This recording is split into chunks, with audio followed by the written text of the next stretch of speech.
আসসালামু আলাইকুম ভিউয়ার্স, আশা করি সবাই ভালো আছেন। ভালো আছে প্রত্যেকেরই প্রিয় কবুতর।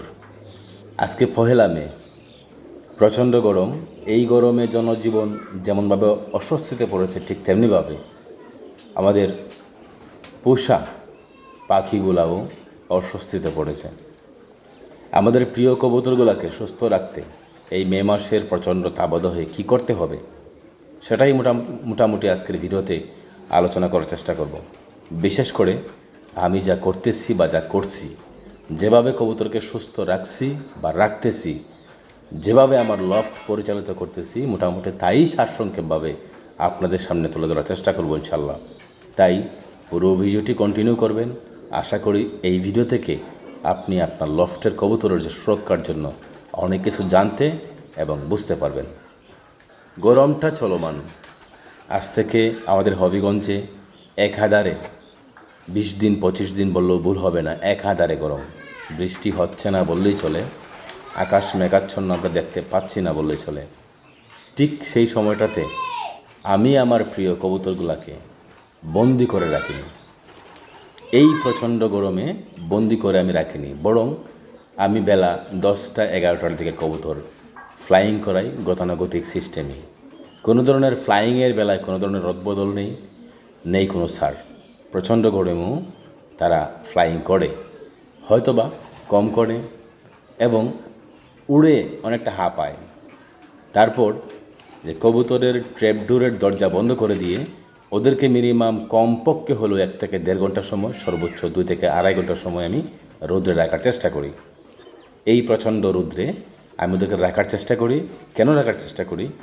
এই রৌদ্রতা যদি ওদেরকে মজবুত করে তুলতে না পারি, তাদেরকে শক্ত করে তুলতে না পারি, তাহলে আগামী দিনে হয়তোবা ওরা আমাকে ভালো কিছু উপহার নাও দিতে পারে। তাদেরকে রোদ গরম সহনশীল করে তাদেরকে আমরা গড়ে তুলতে চাই। বিশেষ করে আমার ক্ষেত্রে আমি যা করতেছি। আপনি যদি সকালবেলা কবুতরকে উড়াতে চান প্রচণ্ড রোদ্রে, তাহলে অবশ্যই তাদেরকে ওড়ানোর আগে পানি সরবরাহ করবেন, পানি খাওয়াবেন, পানি পান করাবেন। তারপর কবুতরকে আপনি মুক্ত করবেন ফ্লাইংয়ের জন্য। মাথায় রাখতে হবে, খুবই গভীরভাবে মনোযোগ সহকারে স্মরণ রাখতে হবে, প্রচণ্ড গরমে কবুতরকে ফ্লাইং করতে গেলে অবশ্যই আগে স্যালাইনযুক্ত পানি পান করাতে হবে, যেটা আমি করিয়ে থাকি।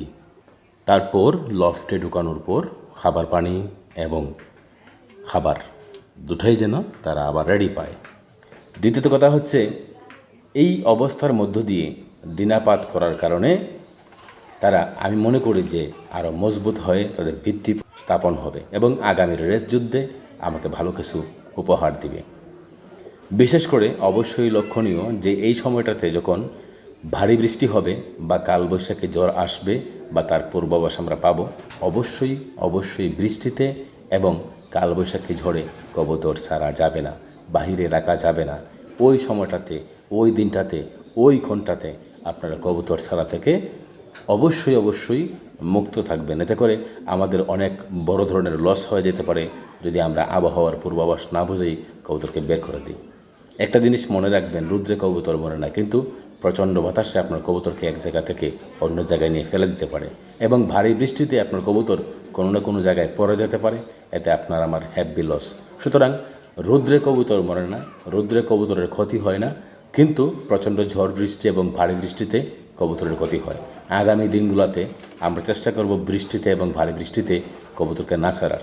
আর যদি এর মধ্য থেকে হয় যায় শিলাবৃষ্টি, তাহলে তো কথাই নেই। সুতরাং আপনারা আমার শখের কবুতরগুলোকে জীবনযাপনের সুশীল এবং সুন্দর একটি জীবন উপহার দেওয়ার জন্য, সৈনিকদের জীবন পরিচালিত করার জন্য আমরা এইগুলোকে ফলো রাখতে হবে।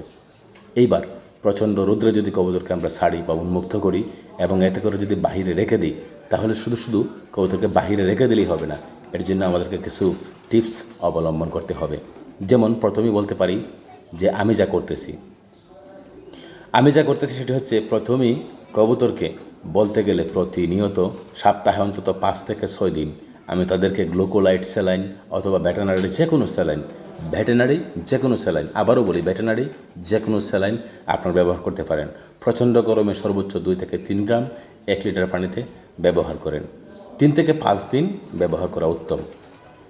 আমি মোটামুটি এই পন্থা অবলম্বন করি আমার কবুতরকে গ্লুকোলাইট স্যালাইনের অন্তর্ভুক্ত রাখি এবং নিয়মিত একই টাইমে খাবার দেওয়ার চেষ্টা করি এবং প্রচণ্ড গরমে তাদেরকে প্রয়োজনের অধিক পানি সরবরাহ করি, যাতে করে তারা পানির কোনো অভাব পোহাতে না হয়।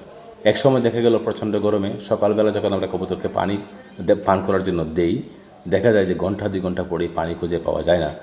তন্মধ্যে তখনই আবার তাদেরকে পানি সরবরাহ করতে হয়, আর না হয়তো তাদের অনেক বড় ক্ষতি হয়ে যায়। কিন্তু যেটা আমরা শীতের সময় পাই না, শীতের সময় যদি আমরা তাদেরকে পানি সরবরাহ করি, তখন কিন্তু বিকালবেলা গিয়েও তলানি থেকে সেটা পানি পাওয়া যায়, যা গরমে পাওয়া যায় না। 2 বার অথবা 2-এর অধিক ভারও ফ্লাইং লফটে পানি সরবরাহ করতে হয়। ব্রিডিং লফটে বা আমাদের আটকানো কবুতরগুলোকে, পিঞ্জরায় আটকানো কবুতরগুলোকে যারা এই মুহূর্তে ব্রিডিং করতেছেন তো করতেছেন, যারা করেন না, স্টক বার্ডগুলোকে পিঞ্জরায় আটকে রেখেছেন, তাদেরকে বলবো অন্তত নিয়মিত পর্যাপ্ত পরিমাণ পানি সরবরাহ করবেন।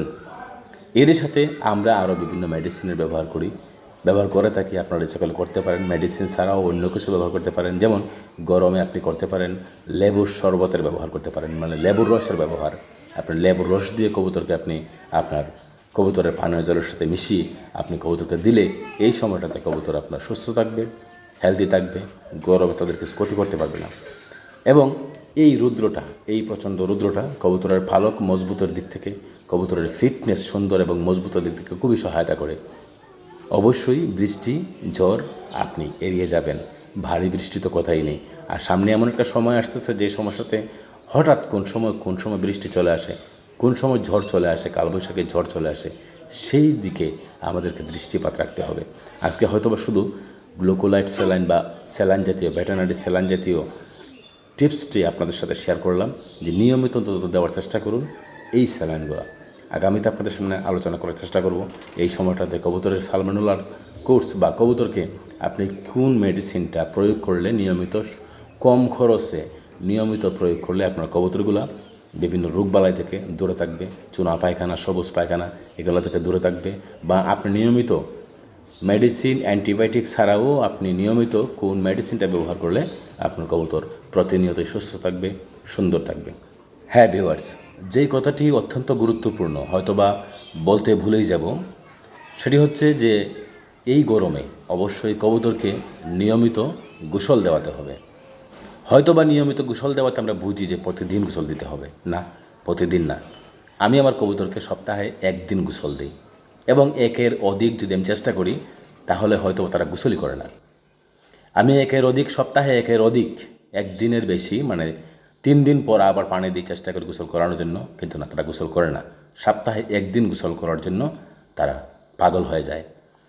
আর যারা নিয়মিত কবুতর গোসল করান না, তারা দেখবেন যে পানির পাত্রের সামনে পানি খাবার দিলেন, পানি খাওয়ার পরেই কবুতর গোসল দেওয়ার চেষ্টা করে পানির পাত্রেই, আপ্রাণ চেষ্টা করে অন্তত মুখ দিয়ে তাদের শরীরে পানি প্রবেশ করানোর। এতে বোঝা যায় যে কবুতরের শরীরে প্রচণ্ড গরম লাগার কারণে তারা গোসল দিতে চায়। অবশ্যই তাদেরকে গোসল দেওয়াবেন, গোসল দেওয়া থেকে বিরত রাখবেন না। কবুতর যেইটুকু পরিমাণ গোসল দিতে তারা ইচ্ছা প্রকাশ করে বা তাদের ভাষা দিয়ে আপনাকে বোঝাতে চায় তাদের গোসল প্রয়োজন, অবশ্যই গোসল দিবেন। আমি সপ্তাহে 1 বার কবুতরকে নিয়মিত গোসল দেওয়াই, এবং শীতের সময় হয় এর ব্যতিক্রম, খুব সপ্তাহে অন্তত 1 বার আমি গোসল দেওয়াই না। 15 দিনে, 1 মাসে কবুতর গোসল করে, আর গরমের দিনে সপ্তাহে 1 দিন তারা গোসল করে না। এই জিনিসটা আপনাদেরকে নিয়মিত করতে হবে। প্রতিনিয়ত চেষ্টা করবেন কবুতরকে যত বেশি সম্ভব গোসল করানোর বা গোসল দেওয়ার।